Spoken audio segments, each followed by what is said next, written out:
Hey guys, welcome back to Metroid Other M. Or as we want to call it, Metroid Other Manure, which sums up exactly how I feel about this game. You're keeping it up. You've got a couple parts left. Metroid Other Menorah. Oh, Menorah. The Festival of Lights. Which is several months past at this point. Or the Festival of Fights, because that's basically all you do in this game. But not on Hanukkah though. No fighting. Yeah. Oh, yeah, not on Hanukkah. So, well. Hey there. Hey. Oh, Jesus. Oh, God. That's the gravity thing we were fighting earlier. Look at that thing. It's so dead. That thing is never gonna come back. Ah, fuck. Well, you were saying. The thing was super dead looking. Well, it had to. At this point, it's been like dead for like what, the past hour, and now it just sort of wakes up. Yeah, of course. Right when you walk by it. Listen, I don't know how alien biological systems work. Who knows what it was doing? No, you can't science your way out of this one. That was pure coincidence. The thing about this fight, though, is that it kind of just points him even more to how stupid this game is, because it's like, oh, you have the gravity suit now. None of the gravity actually matters anymore. Yeah, they sort of forced that gimmick back on you, but I like this boss more than the first iteration of Phantom, or I can't remember if that's the name, Phantom. But yeah, but I don't know. I think the gimmick work. Like this is actually a fun boss because it's pretty powerful. It negates your movements, so you really gotta compensate and almost strategize. Not like that. Wait, but, did you just say that Other M was fun? Oh my God. There are parts of this game that will defend Jordan. Listen, we've been recording this for a long time. We can rehash these points if we really want to. But I think it's probably pretty well established that Jordan hates this game. Will likes this game. Where are you at this game? Where are you at this game, Dan? Like, because you've been watching. This game seems. I don't know. I'm at. The plot of this game seems real bad, and I can understand why people were angry about it. But in the moment-to-moment action seems fine for the most part, and I'm probably never gonna actually play it myself. You probably don't need to after this. It's really bothering me. I can't believe I forgot what that boss's name is. It might be Nightmare, actually. It is Nightmare. It's Nightmare? Okay. Yeah, it's so much more menacing in Fusion. I know, and I'm sure he'll be back. Nah. Well, if you're talking about Fusion, then yeah. Yeah. Because in Fusion, Nightmare's a lot more menacing. Like, that thing actually looks scary. The music is terrifying. Here, it's just... again, I think I think the second part of the fight is a lot more impressive than the first one, but...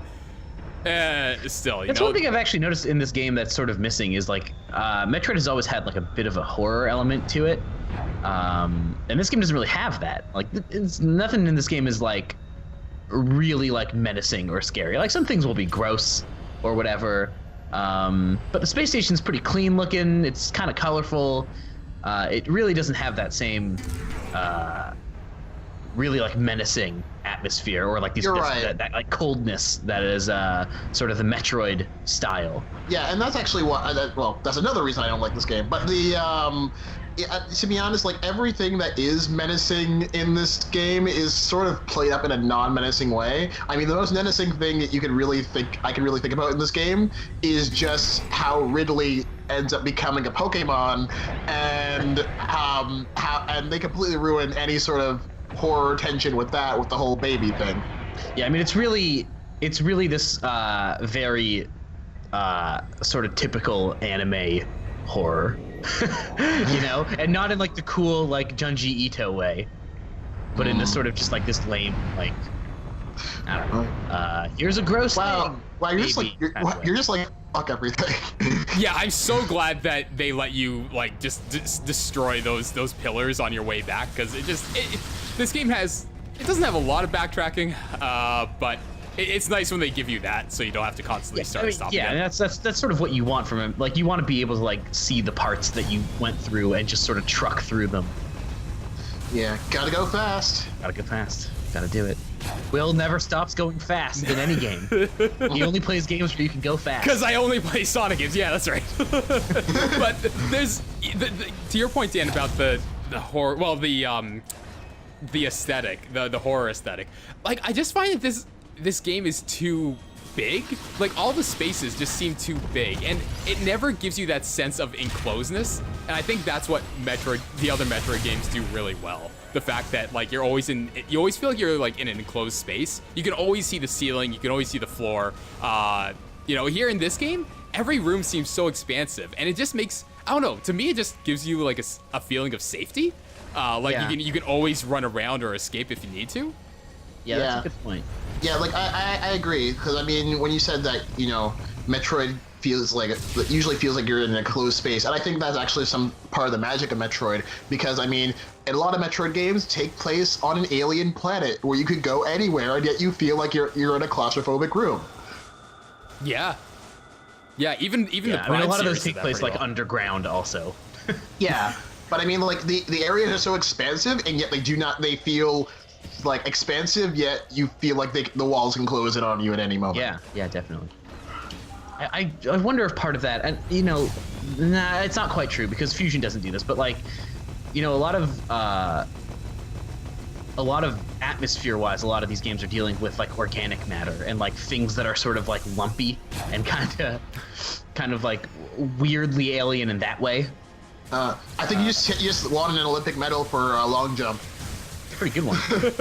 Metroid and Mario in the Olympic Games. I would love to see that. I really would. We don't need it. Well, actually, okay, if they make Adam Malkovich a playable character. No, if they make Ridley a playable character. No, he's too big. He's too big. Too big. Also, he can fly, so like, he's not gonna lose the triathlon. Okay, but like example. they nerf and beef up all the characters in that game. I'm pretty sure Eggman can run as fast as Sonic in those games. There's something not right about that. I can't say I've ever played a Mario and Sonic at the Olympics. You're not missing much. Yeah, I wouldn't think so. Olympic games have a bad reputation. They keep on making them. I swear to God, if they announce another one for the 25th anniversary this year, I'm gonna flip. Well, they probably will. I mean, listen, those things do gangbusters. They're like these simple little kids games. They have Mario and Sonic in them. They can't really fail. This wasn't the Mario and Sonic game we wanted, Dan. Yeah, but actually there's an Olympic game for the Dreamcast was actually pretty good. But I've never actually played the Mario and Sonic Olympic games. That being said, as soon as the first one came out, I'm just like, how does Sonic just not win every single competition already? He goes too fast. The DS version's okay.